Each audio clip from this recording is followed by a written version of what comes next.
વિદ્યાર્થી મિત્રો, ઉદાહરણ સ્વાધ્યાયનો દાખલા નંબર 9.18 જોઈએ. જો 9.18માં A, B, C અને D 4 પ્રશ્નો આપેલા છે.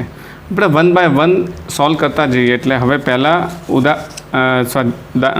પ્રશ્ન નંબર A સોલ્વ કરીએ. જો પ્રશ્ન નંબર Aમાં આપણને શું કહે છે કે તમે એવું ભણી ગયા છો કે સમતલ અને બહિર્ગોળ અરીસાનો વસ્તુનું આભાસી પ્રતિબિંબ આપે છે. શું તેઓ દ્વારા અમુક પરિસ્થિતિમાં સાચું પ્રતિબિંબ મેળવી શકાય? સમજાવો.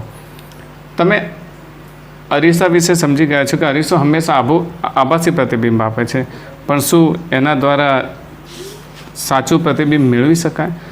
હવે મિત્રો, અરીસાના સંદર્ભમાં તમે જાણો છો કે અરીસો હોય તો અરીસાના સામે જ્યારે તમે ઊભા હો તો અંદરની તરફ બતાવે છે, પરંતુ અરીસા પર જો અભિસારી એટલે કે કન્વર્જિંગ કિરણો આપાત કરવામાં આવે. ચલો પહેલાં એનું સોલ્યુશન લઈ લઈએ. બરાબર, સોલ્યુશન એ. તો આના માટે આપણે જ્યારે અભિસારી કિરણો લઈએ, અભિસારી કિરણો એટલે સમજીએ કઈ રીતના કિરણો હશે. તો ધારો કે અરીસો છે, આ અરીસો છે, આ સમતલ અરીસો છે. ઓકે, સમતલ અરીસો છે. આપણે અહીંયા એક અક્ષ બનાવી દઈએ.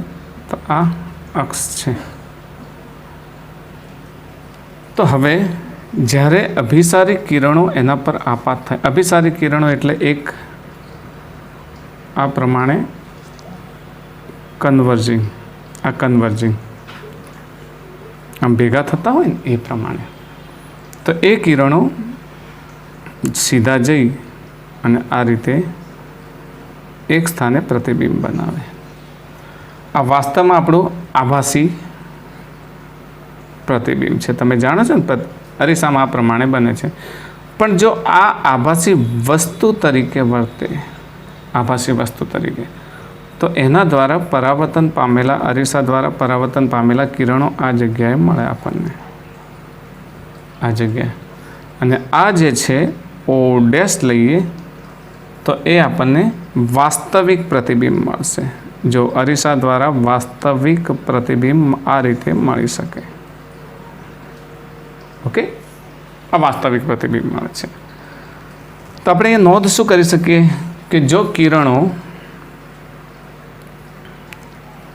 કિરણો અભિસારી લેવામાં આવે, અભિસારી એટલે કન્વર્જિંગ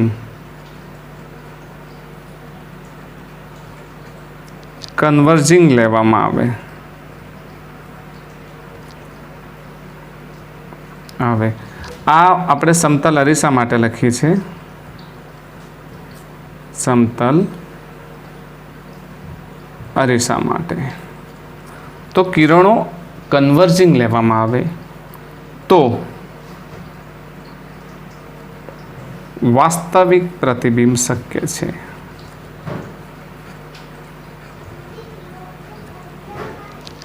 છે.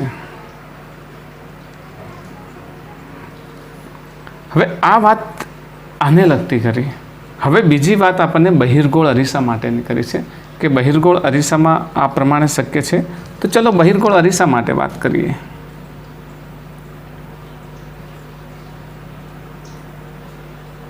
બહિર્ગોળ અરીસા માટે, જો બહિર્ગોળ અરીસા માટે આપણે સામાન્ય રીતે આપણું જે નોલેજ છે, નોલેજને થોડુંક રિફ્રેશ કરીએ કે ધારો કે આ પ્રમાણે બહિર્ગોળ અરીસો છે. તો બહિર્ગોળ અરીસામાં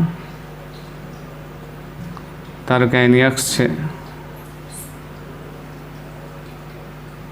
તો આમાં આપણે જાણીએ છીએ કે જો કોઈ એવું કિરણ આપાત કરવામાં આવે કે જે આમ જો સીધું રિટ્રેક્ટ થાય અને એના F પર આપાત થાય, આ ધારો કે એની ધ્રુવ છે, F પર આપાત થાય તો એ હંમેશા કેવું થઈ જાય? યસ, સમાંતર થાય. કેવું થશે? સમાંતર કિરણ. આપણે કિસ્સાઓમાં જોઈ ગયા છીએ, રાઈટ? તો Fમાંથી પસાર થાય એવું કિરણ હોય તો તે બહિર્ગોળ અરીસામાંથી પરાવર્તન પામી અને મુખ્ય અક્ષને સમાંતર બને છે. લખીએ. એફમાંથી પસાર, આ કિસ્સો પણ આપણે સમજી ગયા છીએ, પસાર થાય તે દિશામાં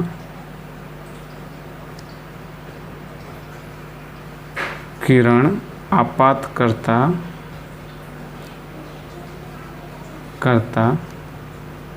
તે સમાંતર બને છે, આ આપણે જાણીએ છીએ. પરંતુ આમાં એક ખાસ વાત સમજીએ આપણે કે જો આ જ કિરણ આ પ્રમાણે મેં આપાત કર્યું હોય, ધ્યાનથી જોજો તમે, આ પ્રમાણે આ આપણો બહિર્ગોળ અરીસો છે, આ એની અક્ષ છે. જોજો જેમ અહીંયા આપણે કન્વર્જિંગ કિરણો આપાત કરતા એમ અહીંયા પણ જો હું કન્વર્જિંગ કિરણો આપાત કરું, જો આ O છે અને આ F છે, યાદ રાખજો. પણ એ કન્વર્જિંગનું જે પ્રતિબિંબ છે ને O અને Fની વચ્ચે બનવું જોઈએ.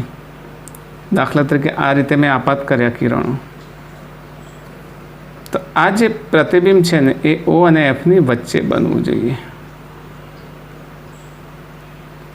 O અથવા I લઈએ, I, તો એ પરાવર્તન પામશે આ પ્રમાણે અને I' સ્થાને વાસ્તવિક આ આભાસી બનશે. આ શું બનશે? આભાસી વસ્તુ. ખાસ યાદ રાખજો કે જો આ પોઈન્ટ પ્રતિબિંબ એ O અને Fની વચ્ચે, મતલબ ધ્રુવ અને મુખ્ય કેન્દ્રની વચ્ચે રચાવું જોઈએ. જો આની બહાર હશે તો નહીં બને, તો પછી એ ભેગા ક્યારેય નહીં થાય. તો આ પ્રમાણે જો આપાત કિરણ, આપણે નોંધ લખી શકીએ, જો આપાત કિરણ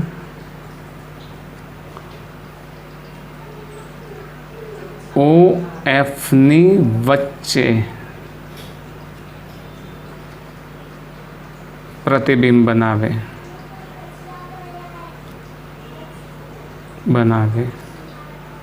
તો અહીંયા વાસ્તવિક પ્રતિબિંબ, આ I' કેવું બનશે? વાસ્તવિક પ્રતિબિંબ બનશે. ઓકે, તો આ વાસ્તવિક પ્રતિબિંબ બને તો વાસ્તવિક પ્રતિબિંબ બનશે. ઓકે, તો આ પ્રમાણે આપણે આ દાખલાને ગણી શકીએ. તો આપણો એ વિભાગ પૂરો થઈ ગયો. હવે આ એ વિભાગને આપણે આ પ્રમાણે સમજ્યા છીએ. હવે બી વિભાગને ધ્યાનથી જોશો. આપણે બી વિભાગને રાખીએ, વધારે નથી રાખવો. ઓકે, બી વિભાગ છે આપણી સ્ક્રીન પર. તો બી વિભાગને સમજવા માટે આપણે ફરી પાછું એક એક્સ્ટ્રા પેપર લઈ લો. હું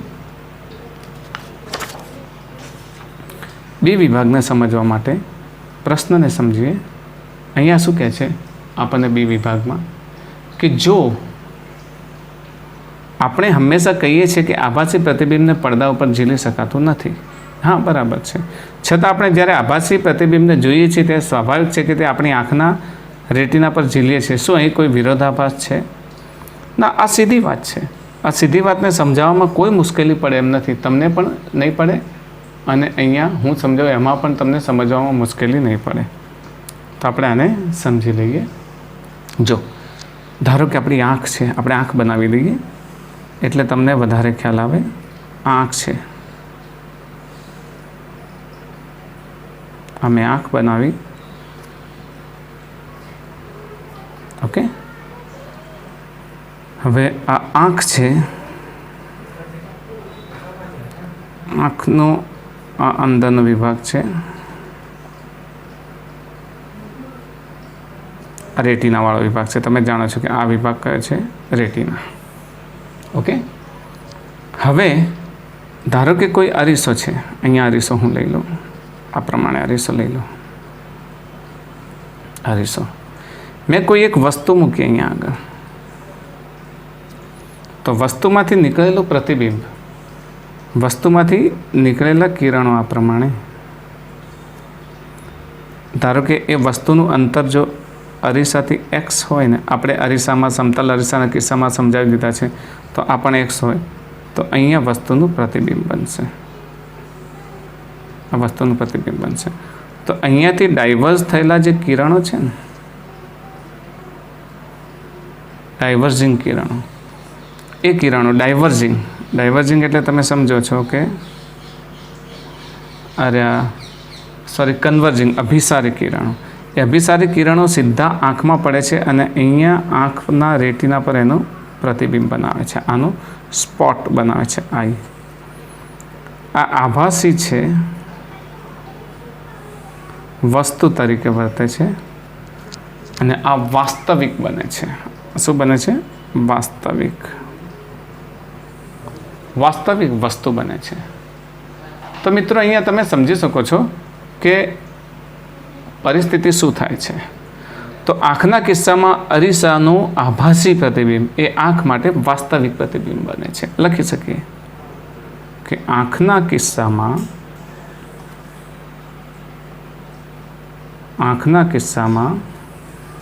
અરીસાનું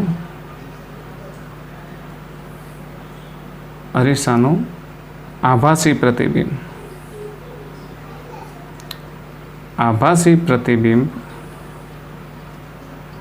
આંખ માટે વાસ્તવિક વસ્તુ તરીકે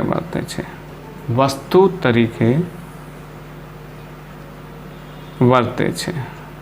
ઓકે. બીજું, આમ પડદા પર વાસ્તવિક પ્રતિબિંબ મળે છે.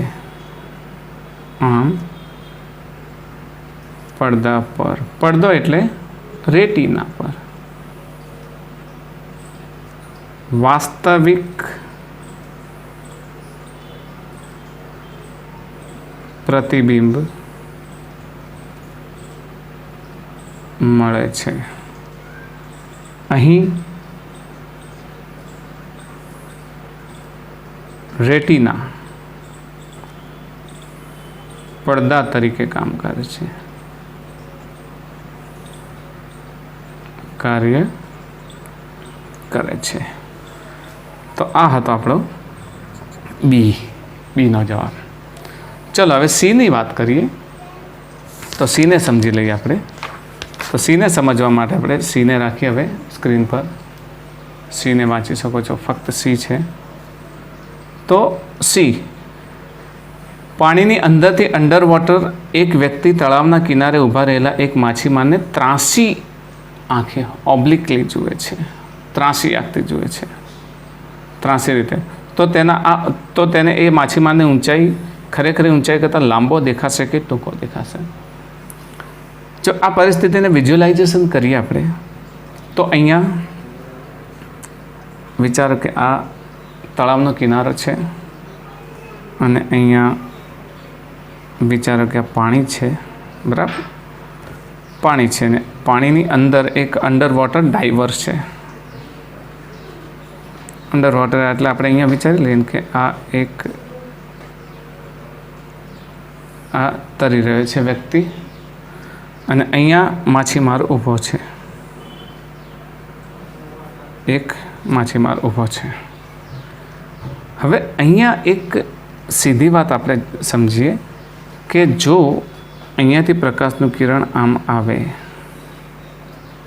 તો આ લંબ આગળથી શું થશે? કારણ કે આ ઈટા એર છે, બરાબર? હવા, ને હવા ઓબ્વિયસલી પાતળું માધ્યમ છે ને ઈટા વોટર જે કેવું છે? ઘટ્ટ માધ્યમ છે. ઓકે, આ પાતળું માધ્યમ છે. હવે ઘટ્ટ માધ્યમમાંથી પાતળા માધ્યમમાંથી ઘટ્ટ માધ્યમમાં જશે તો ઓફકોર્સ એ શું થશે? આ પ્રમાણે એની આંખમાં પ્રવેશે. એટલે વાસ્તવિક કરતાં એ આ પ્રમાણે. તો ધારો કે એની આંખમાં પ્રવેશે તો ઉલટી રીતે વિચારીએ તો પાતળા માધ્યમમાંથી ઘટ્ટ માધ્યમમાં આવે તો શું થશે? લંબ તરફ વાંકવું પડે. તો હવે આ વ્યક્તિ જોવે છે એટલે એનું દ્રષ્ટિકિરણ ઉપર જશે. દ્રષ્ટિકિરણ ઉપર જશે એટલે એ શું થશે? θ1 ખૂણે આપાત થાય, θ1 ખૂણે, અને θ2 ખૂણે શું થશે? લંબથી દૂર જશે. કારણ કે ઘટ્ટ માધ્યમમાંથી પાતળા માધ્યમમાં જાય તો શું થશે? લંબથી દૂર જાય. લંબથી દૂર જાય એટલે જ્યારે આ માછીમાર આ મરજીવો જોવા થશે ને તો આને એનું દ્રષ્ટિકરણ આમ સીધો રિટ્રેક્ટ થશે, સીધી આ રેખાને આપણે લંબાવીએ તો આનું જે માથું અહીંયા છે એની જગ્યાએ આ માછીમારનું માથું ક્યાં દેખાશે? અહીંયા દેખાશે. મતલબ કે હાઇટ ઓફ ઓબ્જેક્ટ HO લઈએ તો હાઇટ ઓફ ઇમેજ HI થશે. તો ઈટા વોટર લખીએ. મિત્રો પરિસ્થિતિ ખ્યાલ આવી ગયા ને? કારણ કે આ પાતળા ઘટ્ટ માધ્યમમાંથી પાતળા માધ્યમમાં જાય એટલે લંબ તરફ વાંકવું વળે, લંબથી દૂર જાય. હવે લંબથી દૂર જાય એટલે આ ઘટ્ટ માધ્યમમાંથી પાતળા માધ્યમમાં, પેલું પાતળાથી ઘટ્ટ માધ્યમમાં ઉલટી રીતે વિચારો તો લંબ તરફ વાંકવું વળે, પણ આ પાતળાથી ઘટ્ટ માધ્યમમાં જાય એટલે લંબથી દૂર જાય. લંબથી દૂર જાય તો આના જો સીધા કિરણને રિટ્રેક્ટ કરીએ તો માથું ઓબ્જેક્ટ હાઇટ એ વધેલી દેખાશે. તો અહીં આપણે એટલું લખી શકીએ કે eta water is greater than eta air. બરાબર? તો બોલો શું લખી શકીએ? θ1 ઇઝ લેસ દેન θ2. θ1 નાનો છે ને θ2 કેવો છે? મોટો છે. તો આ પરિસ્થિતિમાં શું લખી શકાય? તો પરિસ્થિતિમાં લખી શકાય કે પ્રતિબિંબની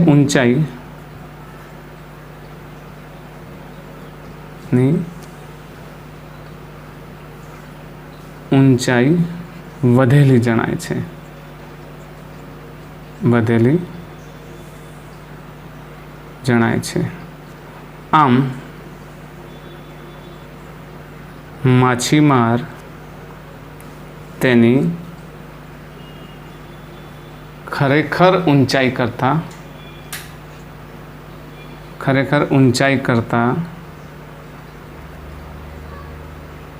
વધારે ઊંચો લાગે છે. ઓકે, તેની ખરેખર ઊંચાઈ કરતાં વધારે ઊંચો લાગે છે. તો આ થયો આપણો સીનો જવાબ. હજુ આપણને ડી પ્રશ્ન પણ પૂછ્યો છે. તો ડી પ્રશ્ન આપણને શું પૂછ્યો છે સમજી લઈએ. ડી પ્રશ્નને હવે આપણે ઉપર રાખીએ હાઇલાઇટમાં. તો ડી પ્રશ્ન આપણને એવો પૂછ્યો છે, યસ ડી, અહીંયાથી તમને ડી વંચાતો હશે. હા, ડી હવે તમને વંચાય છે. ઓકે, શું કહે છે? જો ત્રાસી ઊંચાઈ દિશામાં જોવામાં આવે તો પાણીની ટાંકીની આભાસી ઊંડાઈ બદલાશે. જો હા તો આભાસી ઊંડાઈ વધારે હશે કે ઓછી? આ એકદમ સિમ્પલ પ્રશ્ન છે. આને આપણે આમાં વક્રીભવનમાં ઘણી બધી રીતે શીખી ગયા છીએ. છતાંય જો તમારે સમજવું હોય તો હું તમને બહુ સરસ રીતે ને સરળ રીતે સમજાવી દઉં. ધારો કે આ ટાંકી છે, પાણી ભરેલી ટાંકી છે. ઓકે, એમાં પાણી ભરેલું છે. ધારો કે આ પાણી ભરેલું છે. હવે પાણી ભરેલી ટાંકીમાં જ્યારે અહીંયા ધારો કે કોઈ વસ્તુ રાખેલી છે, ઓબ્જેક્ટ છે, ને બિલકુલ ઉપરથી જોવામાં આવે આ લંબ દિશામાંથી, આંખ દ્વારા આપણે જોઈએ છીએ. તો આ આંખ બનાવી દઉં હું. ઓકે, આંખ દ્વારા જોઈએ છે. તો ઓબ્જેક્ટ અહીંયા છે, એના બદલે આપણને એનો ઇમેજ ક્યાં દેખાશે? અહીંયા દેખાશે. તો અહીંયાથી જે ઊંડાઈ છે એ ઊંડાઈને આપણે HI, આ હોરિઝોન્ટલ છે, લંબ દિશામાંથી છે. તો આપણી પાસે સૂત્ર જાણીએ છીએ અહીં HI/H, આ વાસ્તવિક HI/H eta air divided by eta water. તો HI એરને આપણે 1 લઈ લઈએ તો H ઉપર જશે તો H/ઈટા વોટર. આ આપણું એક સૂત્ર બને છે. બરાબર? The reason is that eta air =1. તો આ HI અહીંયા દેખાય છે. પણ આ જ પરિસ્થિતિને આ રીતે સમજીએ કે ધારો કે ટાંકીમાં પાણી છે,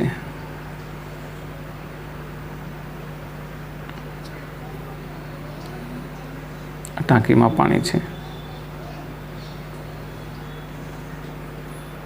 અને વસ્તુ આ લંબ છે, આ લંબ દિશા છે, પણ આપણે અહીંયાથી જોઈએ છીએ. ધારો કે આંખમાંથી આવતા પ્રકાશના કિરણો, એક અહીંયા અને એક અહીંયા વિચારી લો. તે બંને જ્યાં ભેગા થાય છે, આમ સીધી રીતે દેખીએ તો આપણને અહીંયા દેખાય છે આ, પણ પરાવર્તન પામી અને વસ્તુ અહીંયા હોય છે. ઓબ્જેક્ટ અહીંયા છે, ઇમેજ અહીંયા છે. ઓકે, ઇમેજ અહીંયા છે. તો હવે અહીંયા ધારો કે અહીંયાથી આંખથી જુઓ છો તમે, તો આ જે હાઈટ છે આ HI ડેશ, અહીંયાથી ઊંચું વધારે હશે, આ હાઈટ વધારે હશે, એટલે આ ઓછો લાગે છે. ઓકે, તો આપણે કહી શકીએ કે HI આ વધારે છે કારણ કે નીચું દેખાય છે ને આ ઊંચું દેખાય છે, તો HI is greater then HI dash. તો લખી શકીએ આપણે કે વસ્તુ ફરીથી જો ત્રાસી દિશામાં જોવામાં તો ટાંકીની આભાસી ઊંડાઈ બદલાશે. જો હા તો આભાસી ઊંડાઈ વધારે હશે કે ઓછી, લખીશું કે અહીં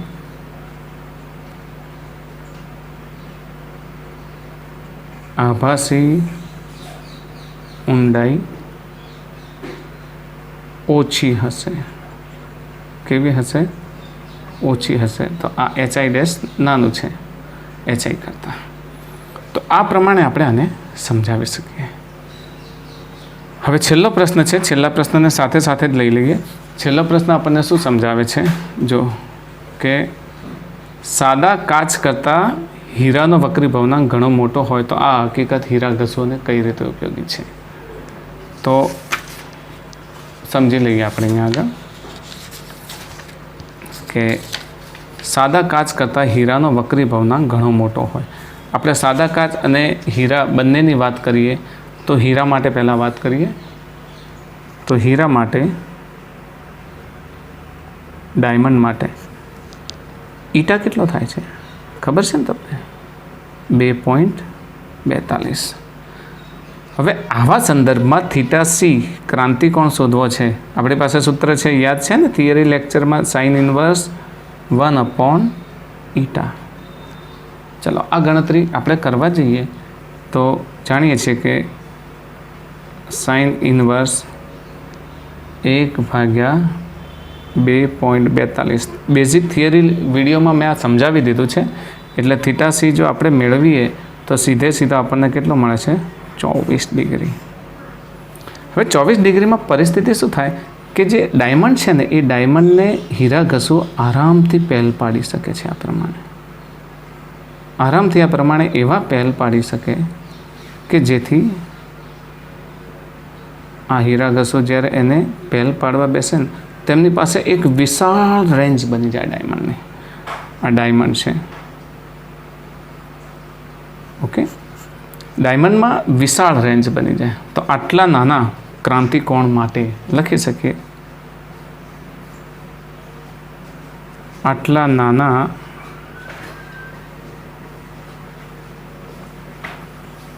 ક્રાંતિકોણ માટે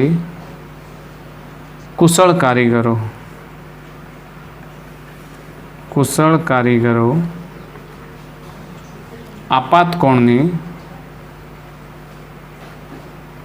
આપાતકોણની વિશાળ શ્રેણી રચી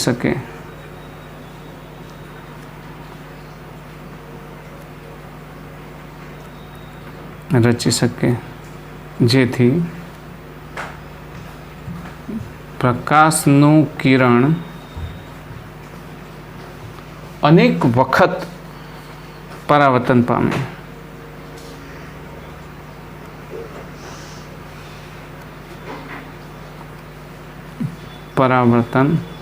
પામે. પરિણામે હીરો જગારા મારે, એટલે ચમકે, જગારા મારે છે. ઓકે મિત્રો, તો આપણો આ થઈ ગયો સ્વાધ્યાય દાખલા નંબર 9.18. મિત્રો અહીંયા 9.21 આપણને એવું સમજાવે છે કે સ્વાધ્યાયના 10મા દાખલામાં સંપર્ક થતી મુખ્ય અક્ષ પર બે લેન્સ વચ્ચેનું અંતર 8 સેન્ટીમીટર હોય તો સંયોજનની અસરકારક કેન્દ્ર લંબાઈ શોધો. આ જવાબ સંયોજનની કઈ તરફથી પ્રકાશ સમાંતર કિરણાવલી આપાત થાય છે તેના પર આધારિત છે. શું સંયોજનની અસરકારક કેન્દ્ર લંબાઈનો ખ્યાલ સહેજ પણ ઉપયોગી છે? મિત્રો, પહેલાં તો સ્વાધ્યાયનો 10મો દાખલો આપણને શું કહે છે એ સમજી લઈએ. તો સ્વાધ્યાયનો 10મો દાખલો આપણને એમ કહેતો હતો કે એક બહિર્ગોળ લેન્સ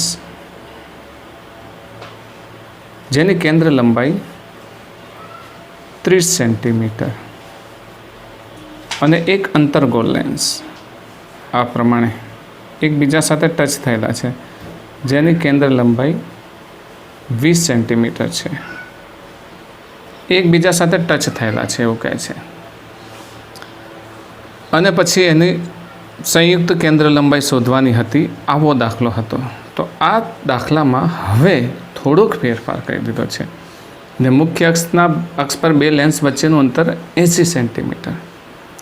હવે આ પરિસ્થિતિને જો આ પ્રમાણે આપણે વિઝ્યુલાઇઝેશન કરી દઈએ કે જો અહીંયા આપણી પાસે મુખ્ય અક્ષ તો છે જ, તો આ પ્રમાણે એક મુખ્ય અક્ષ, આપણી પાસે બહિર્ગોળ લેન્સ, અંતર્ગોળ લેન્સ, બહિર્ગોળ લેન્સની કેન્દ્ર લંબાઈ 30 સેન્ટીમીટર, અંતર્ગોળ લેન્સની કેન્દ્ર લંબાઈ 20 સેન્ટીમીટર. બહિર્ગોળની કેન્દ્ર લંબાઈને આપણે પોઝિટિવ લઈશું અને અંતર્ગોળની કેન્દ્ર લંબાઈને કેવી લઈશું? નેગેટિવ લઈશું. અને બંને વચ્ચેનું અંતર આપણને 8 સેન્ટીમીટર આપી દીધું છે. આ પરિસ્થિતિ આપી છે. તો આ પરિસ્થિતિમાં આપણે સંયુક્ત કેન્દ્ર લંબાઈ મેળવવી છે. તો વિચાર કરીએ કે પહેલાં તો F1 નોંધી લઈએ આપણે અહીંયા આગળ. F1ની કિંમત 30 સેન્ટીમીટર, કારણ કે આ કેવું છે? બહિર્ગોળ.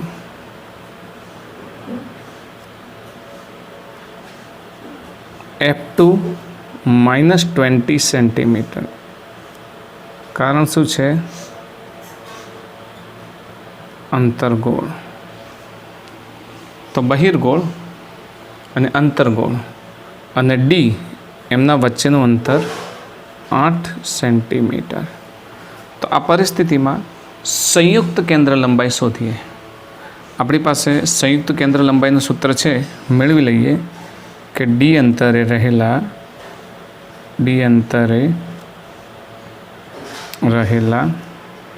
F1 અને F2 કેન્દ્ર લંબાઈ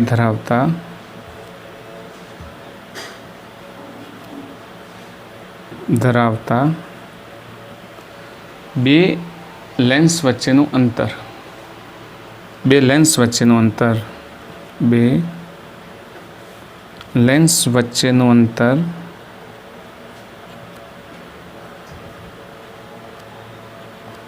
D હોય તો D મેળવીએ. ચલો, તો Dનું મૂલ્ય આપણે કઈ રીતે મેળવી શકીએ? તો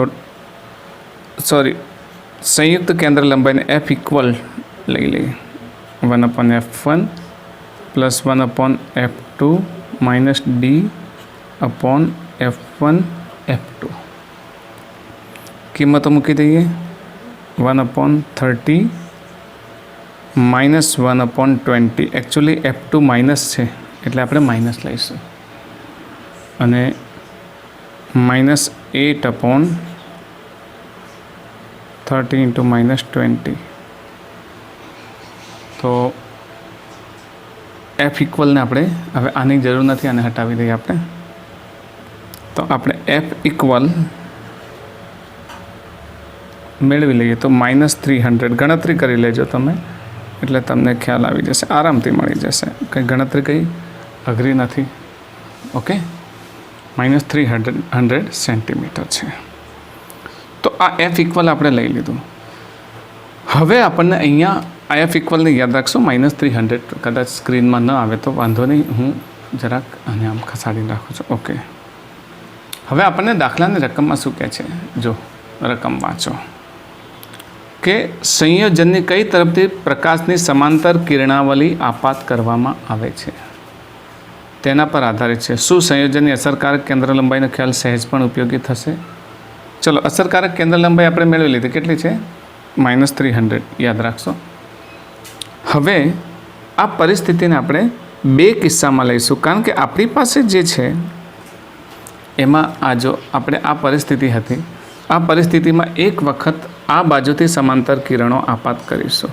ઓકે, એક વખત આ બાજુથી અને બીજી વખત આ બાજુથી, બંને તરફ બાજુથી. મતલબ આને આપણે ડાબી બાજુ કહીશું ને આને આપણે કહીશું જમણી બાજુ કહીશું. બંને કેસ અને બંનેની ગણતરી આપણે વારાફરતી કરીએ. ચાલો, અને આકૃતિ પણ બંને માટે ફરીથી બનાવી દઈએ. તો ધારો કે આપણી પાસે આ અક્ષ છે, અક્ષ માટે આ બહિર્ગોળ લેન્સ લીધો, આ અંતર્ગોળ લેન્સ લઈ લઈએ, અંતર્ગોળ અને બહિર્ગોળ લેન્સ લીધો. પછી અહીંયાથી સમાંતર કિરણો આપાત કરીએ, આ પ્રમાણે સમાંતર કિરણો આ પ્રમાણે આપાત કર્યા. હવે પરિસ્થિતિ શું થાય છે કે અહીંયાથી તમે જાણો છો કે જો એફ બરાબર આની કિંમત કેટલી લીધી આપણે? 30 લીધી, 30 છે. ઓકે, 30. F1 લઈએ, ચલો ને. F2 બરાબર -20 સેન્ટીમીટરમાં છે, સેન્ટીમીટર. અને બંને વચ્ચેનું અંતર ડી કહીએ તો ડી બરાબર 8 સેન્ટીમીટર લઈએ. તો અહીંયાથી આપાત થયેલ આનું 30 સેન્ટીમીટર કેન્દ્ર લંબાઈ છે. તો અહીંયાથી આ પ્રકાશનું કિરણ આમ થઈ મુખ્ય અક્ષ પર ક્યાંક આ જગ્યાએ પ્રતિબિંબ રચશે, આ પ્રમાણે ક્યાંક આ જગ્યાએ પ્રતિબિંબ રચશે. ઓકે, આ ઇમેજ છે I1, અને આ I1 બીજા લેન્સ માટે વસ્તુની ગરજ સારે છે. તો ટોટલ 30 એટલે અહીંયાથી 30 સેન્ટીમીટર દૂર મળશે. આ 8 છે, તો આ કેટલા થશે? 22 સેન્ટીમીટર. ઓકે, અને ખાસ સમજો, અહીંયાથી 30 સેન્ટીમીટર કેન્દ્ર લંબાઈ છે, એટલે આના ધ્રુવથી I1નું અંતર 30 થશે. બે લેન્સ વચ્ચેનું અંતર કેટલું છે? 8 સેન્ટીમીટર. તો અહીંયાથી અહીંયા કેટલું થશે? 22 સેન્ટીમીટર. હવે 22 સેન્ટીમીટર થાય છે, તો લેન્સના સૂત્રનો ઉપયોગ કરીએ એ પહેલાં આપણે સમજી લઈએ કે F2 માટે આપેલ બીજા માટે. ઓકે, અહીંયા F2 બરાબર -20 સેન્ટીમીટર ફાઇનલ પ્રતિબિંબ લઈએ. પહેલાં તો આપણને ખ્યાલ આવી ગયો. અને U બરાબર કેટલો થશે? આ બીજા જ લેન્સથી U બરાબર કેટલો થશે? 22 સેન્ટીમીટર. એ કેવું થશે? પ્લસ થશે, કારણ કે આપાત કિરણની વિરુદ્ધ દિશામાં છે. તો લેન્સના સૂત્રનો ઉપયોગ કરીએ. લેન્સના સૂત્રનો ઉપયોગ કરતા, ચલો લેન્સના સૂત્રનો ઉપયોગ કરીશું તો -1/u + 1/v બરાબર 1/f2. આપણે v લેવું છે. 1/v = 1/f2 + 1/u. થોડાક ઉપર લઈ જઈએ. હવે 1/v મેળવ્યો છે, 1/f2. F2 કેટલું છે? -20 + 1/u 22. તમે મિત્રો સાદુરૂપ આપશો તો vની કિંમત આપણને મળશે -220 સેન્ટીમીટર. સાદુરૂપ આપી જોજો, ઇઝી છે. સાદુરૂપમાં કોઈ વધારે એટલું બધું પ્રોબ્લેમ છે નહીં. તો અહીંયા આને નંબર 1 આપીએ, પરિણામ નંબર 1 આપીએ. તો આ પરિસ્થિતિ કઈ છે? તો આ પરિસ્થિતિ છે, આ પરિસ્થિતિ 1, કેસ 1. આ કેસ 1 છે, કેસ 1. કયો? ડાબી બાજુથી સમાંતર કિરણ માટે. ઓકે, ડાબી બાજુથી સમાંતર કિરણો આપાત થાય છે. હવે મારે જમણી બાજુ માટે જોઈએ છે, તો જમણી બાજુના કિસ્સા માટે હું લઈશ. તો ચાલો હવે જમણી બાજુના કિસ્સા માટે પણ આપણે લઈ લઈએ. ડાબી બાજુના કિસ્સા માટે આપણે જોયું, જમણી બાજુના કિસ્સા માટે. જમણી બાજુના કિસ્સા માટે કેસ 2 લઈએ. ચલો કેસ 2. તો અહીંયા ફરી આપણે આ પરિસ્થિતિ બનાવી દઈએ એટલે આપણને ખ્યાલ આવે કે કઈ રીતની પરિસ્થિતિ છે. તો એ જ આપણું આ સમાંતર અક્ષ, આ બહિર્ગોળ લેન્સ, અંતર્ગોળ લેન્સ, અંતર્ગોળ લેન્સ, આ તરફથી હું સમાંતર કિરણો આપાત કરું છું. ચાલો આ તરફથી તો પોતે પણ વિચારી શકો છો કે એક તરફથી છે આ કઈ બાજુ થઈ?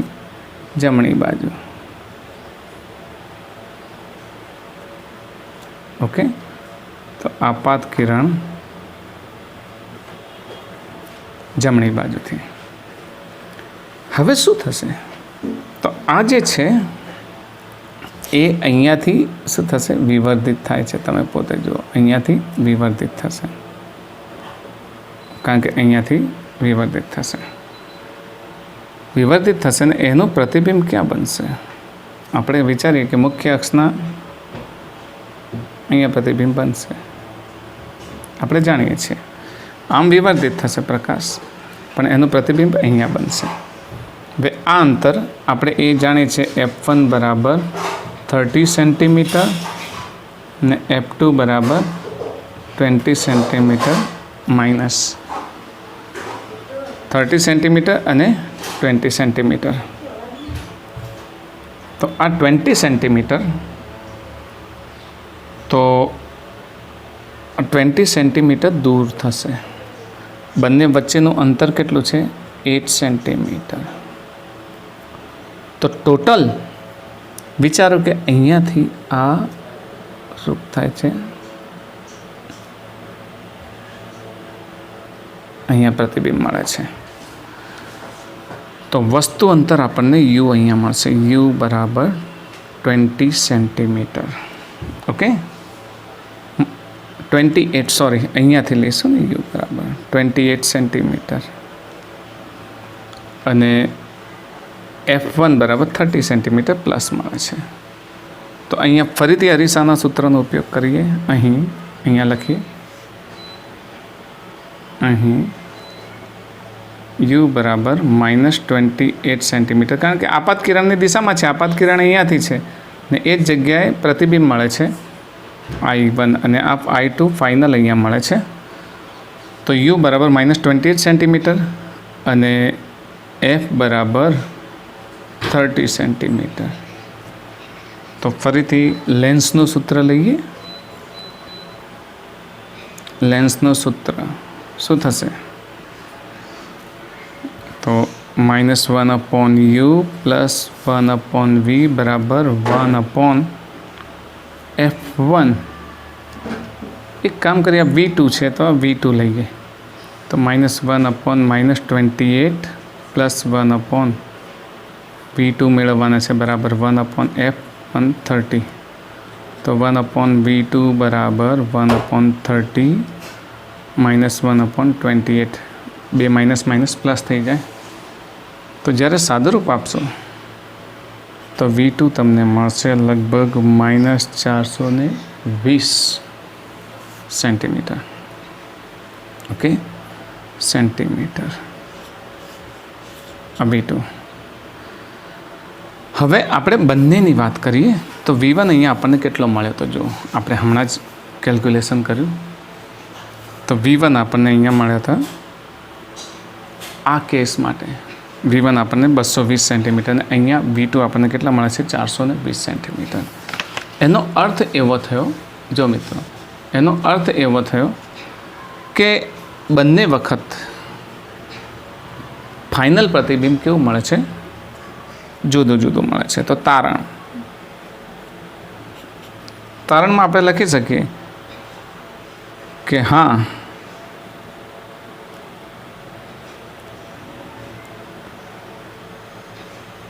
જે છેલ્લું પ્રતિબિંબ છે, પ્રતિબિંબનું સ્થાન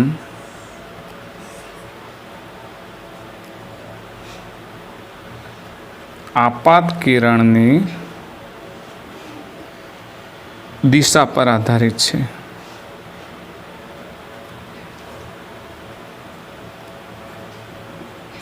હા, કારણ શું છે કે જો આપણે જમણી બાજુની વાત, આ ડાબી બાજુથી વાત કરી હતી તો આપણને યુ કેટલો મળે તો -220 સેન્ટીમીટર. આ જુઓ -220 ડાબી બાજુ માટે, અને જમણી બાજુ માટે વાત કરીએ આપણે, બરાબર, જમણી બાજુથી આપાત કિરણ તો કેટલો મળે છે 420 સેન્ટીમીટર. તો બંને વખતે આપાત કિરણનું સ્થાન પર તો આધાર રાખે જ છે. તો એ તો વાત સાચી છે. પછી બીજું, અહીં સંયુક્ત કેન્દ્ર લંબાઈ, આપણે સંયુક્ત કેન્દ્ર લંબાઈ મેળવી હતી કઈ? આ રહી સંયુક્ત કેન્દ્ર. સંયુક્ત કેન્દ્ર લંબાઈ અહીંયા કોઈ અસર કરતી નથી, તો આપણે લખી શકીએ અહીં સંયુક્ત કેન્દ્ર લંબાઈ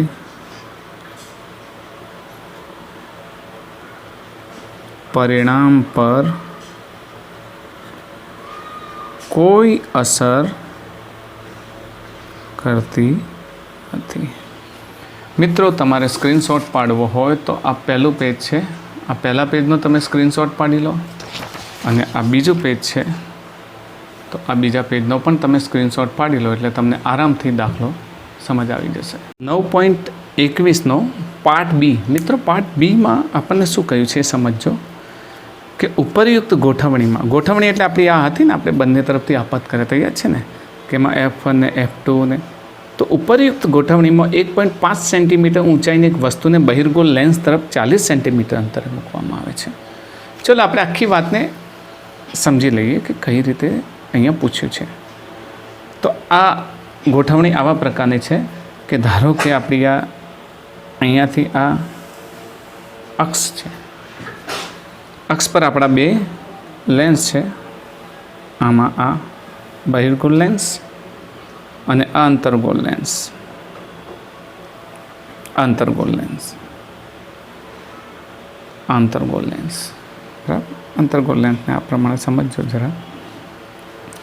આપણે એટલું તો જાણીએ છીએ કે આ F1 30 સેન્ટીમીટર અને F2 બરાબર -20 સેન્ટીમીટર.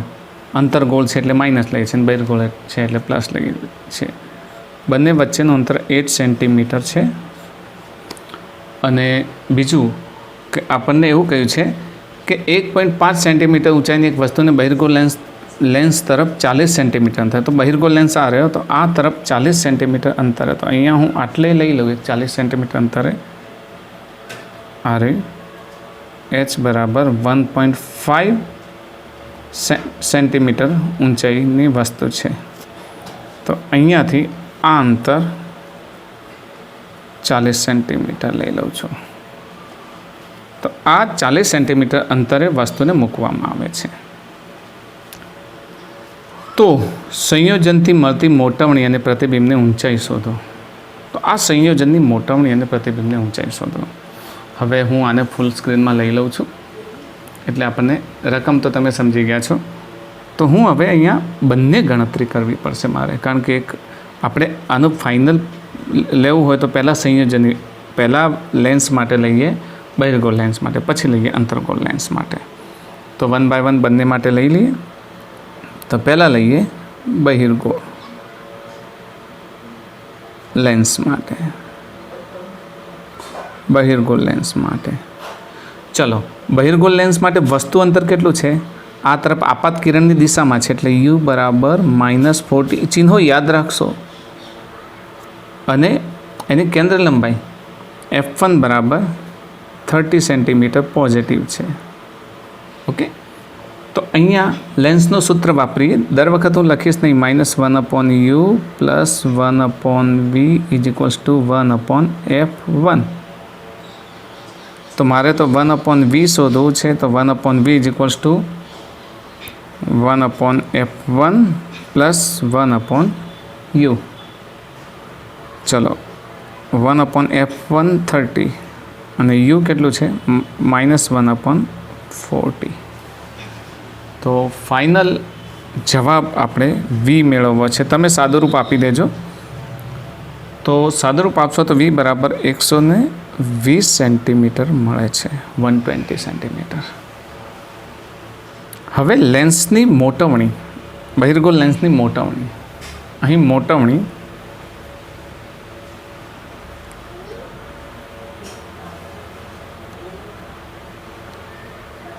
M1 બરાબર આપણે જાણીએ છીએ વી અપોન યુ.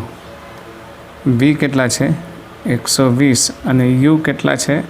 માઇનસ છે પણ આ માનાંકમાં લઈએ તો M1 બરાબર આપણને મળશે 0 0 જશે એટલે 3. મોટવણી 3 મળશે, જેનો કોઈ એકમ નહીં હોય. બરાબર, મોટવણીનો કોઈ એકમ નહીં હોય. તો આ બહિર્ગોળ લેન્સ માટે આપણે મેળવી લીધો. હવે અંતર્ગોળ લેન્સ માટે મારે મેળવવું છે. ચલો, બહિર્ગોળ લેન્સ દેખાય છે તમને. હવે અંતર્ગોળ લેન્સ માટે, તો અંતર્ગોળ લેન્સ માટે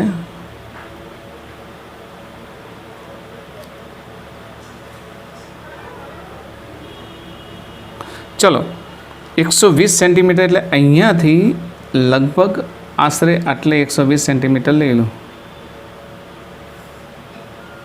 120 સેન્ટીમીટર અંતરે I1 મળે છે. તો આ બીજા લેન્સથી આનું અંતર, જેને આપણે યુ લખવું છે, તો એ કેટલું થશે? 120 ઓછા 8 એટલે 112 સેન્ટીમીટર. ઓકે, તો અંતર્ગોળ લેન્સ માટે વસ્તુ અંતર, આ I1 આના માટે વસ્તુ તરીકે વધશે. તો વસ્તુ અંતર 120, યુ બરાબર 120 માઇનસ 8 બરાબર 112 સેન્ટીમીટર. અને F2 આપણે જાણીએ છીએ -20 સેન્ટીમીટર. બીજું, આપાત કિરણની આ દિશામાં છે એટલે આ પોઝિટિવ હશે ને આ નેગેટિવ હશે. તો ચલો, -1/u plus 1/v is equals to 1/F2. આપણે 1/v જોઈએ છે, તો 1/v is equals to 1/F2 plus 1/u. 1/v is equal to 1/F2 -20 plus 1/112. સાદુરૂપ આપશો તો 1/v બરાબર નીચે ગુણાકાર, એક ઉપર ક્રોસ ગુણાકાર કરીશું તો -92 ડિવાઇડેડ બાય 112 ગુણ્યા 20. સાદુરૂપ આપશો તો v બરાબર લગભગ આપણને મળે છે 24.34 સેન્ટીમીટર. માઇનસ આવશે 24.34 સેન્ટીમીટર. હવે આનો મોટવણી M2 અહીંયા લઈ લઈએ કે અંતર્ગોળ લેન્સની મોટવણી, લેન્સની મોટવણી M2 બરાબર આપણે જાણીએ છીએ કે v/u. આ v કાઉન્સમાં લઈશું કારણ કે નેગેટિવ છે એટલે આપણે નેગેટિવ નહીં લઈએ, માનાંકમાં છે એટલે. તો 24.34 ભાગ્યા 112. તો M2ની કિંમત એપ્રોક્સિમેટ આપણને મળે છે 0.217. આનો કોઈ એકમ નહીં હોય. બરાબર, આપણો પ્રશ્ન એવું કહે છે કે જો પ્રશ્ન સમજો, બે લેન્સના સંયોજનથી મળતી મોટવણી અને પ્રતિબિંબની ઊંચાઈ શોધો. હવે બંનેની અલગ અલગ મોટવણી શોધી લીધી. જો M1 શોધી લીધું અને M2 શોધી લીધું. હવે સંયુક્ત મોટવણી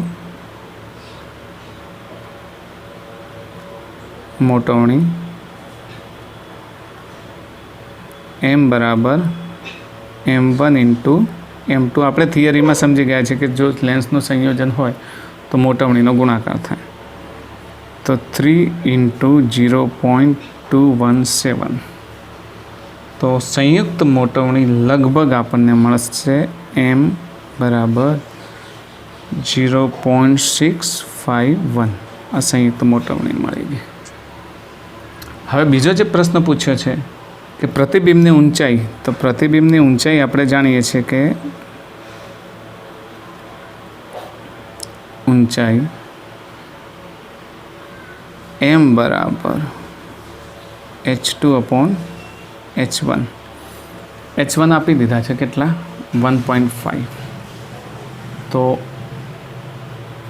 h2 बराबर m इंटू h1, m की कीमत 0.65 गुणे h1 1.5।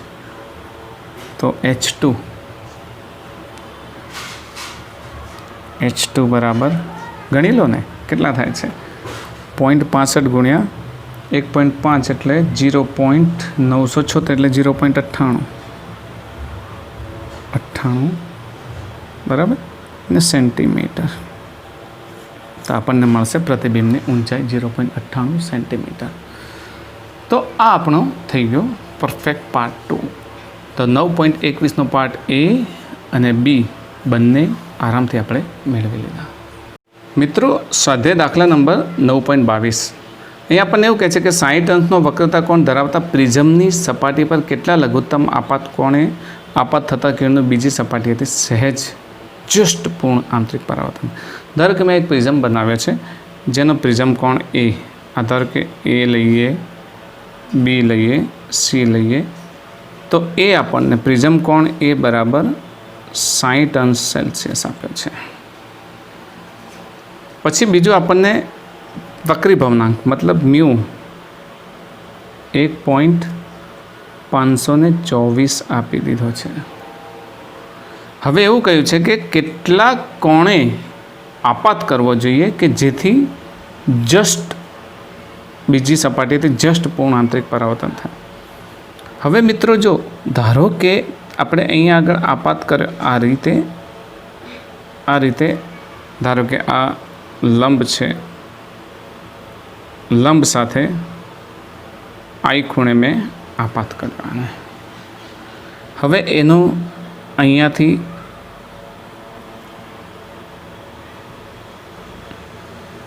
जस्ट नो अर्थ शुं थयो कि जो आ R1 खूणेनो वक्रीभवन पामशे, पण अहींया थीटा सी खूणे एवी रीते आपात थशे कि जेथी आ तरफ एनो पूर्ण सपाटी ने सहज अड़ीने जाए एटले आ जस्ट परावर्तन, जस्ट पूर्ण आंतरिक परावर्तन थाय छे। तो थीटा सी खूणे आपात थवो जोईए।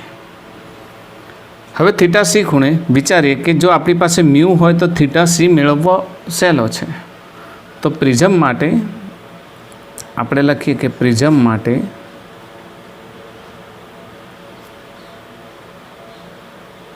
sin theta c is equals to 1/म्यू। चलो तो 1/100 थीटा सी नी गणतरी करीशुं तो आपने 41 डिग्री मळशे। 41 डिग्री। तो तमे कहो सर आ कई रीते, तो 1/1.524 लो एटले 0.65 आनी किंमत केटली थशे 0.6542, जेने साइनना कोष्टकमां जोशो 0.6542 तो थीटा सी नी किंमत आपने 41 डिग्री मळशे। हवे थीटा सी मळी गयो, R1 मळी गयो। तो प्रिझम माटे आ सूत्र तो तमे जाणो छो ने, हूँ अहींया लखुं छुं। प्रिझम माटे R1 plus theta C is equals to A. R1 is equals to A minus theta C. A केटलो छे 60, थीटा सी केटलो छे 41। तो R1 केटलो थशे 19 डिग्री। R1 19 degree. हवे आ R1 ने अहींया आपात कोण मेळवવો छे, तो आ R1 मळी गयो। आनो वक्री भवनांक आपने खबर छे, आनो म्यू एर आ म्यू ग्लास लईए तो आ धारो के पी बिंदु है, आ क्यू बिंदु है, तो पी बिंदु आगळ स्नेलनो नियम लई शकाय। पी बिंदु आगळ स्नेलनो नियम लेता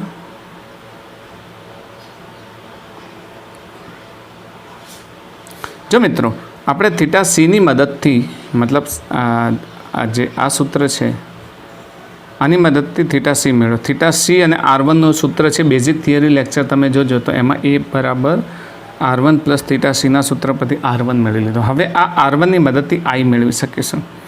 तो अहींया आपणे आ तरफथी लई लईए। चलो तो याद छे ने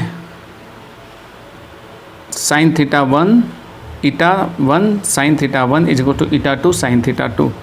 तो mu A sin I is equals to mu G sin R1। अहींया थी आपात के mu A sin I is equal to mu G sin R1 आपणुं सूत्र है। चलो म्यू ए एर माटे तो जाणीए छीए केटलुं छे 1। म्यू ए नी किंमत केटली छे 1 छे।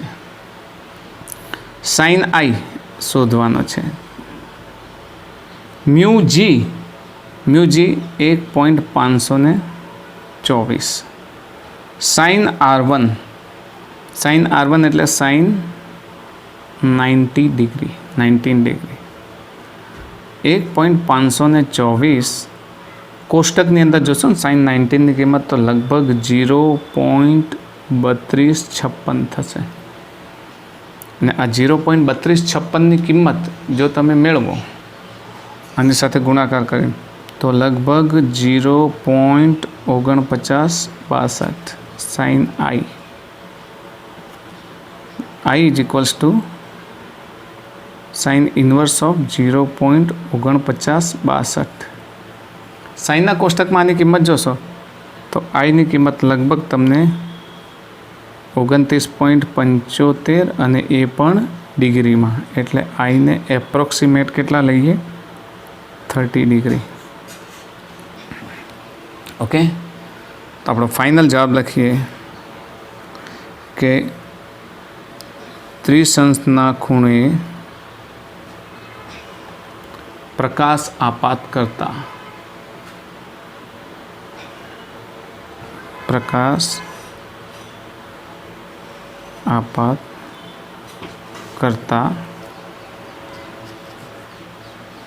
बीजी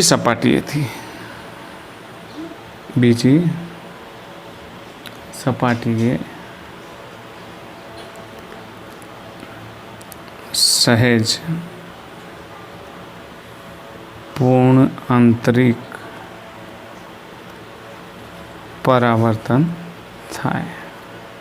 तो मित्रों आ थयो आपणो एक्जाम्पल स्वाध्यायनो दाखला नंबर 9.22।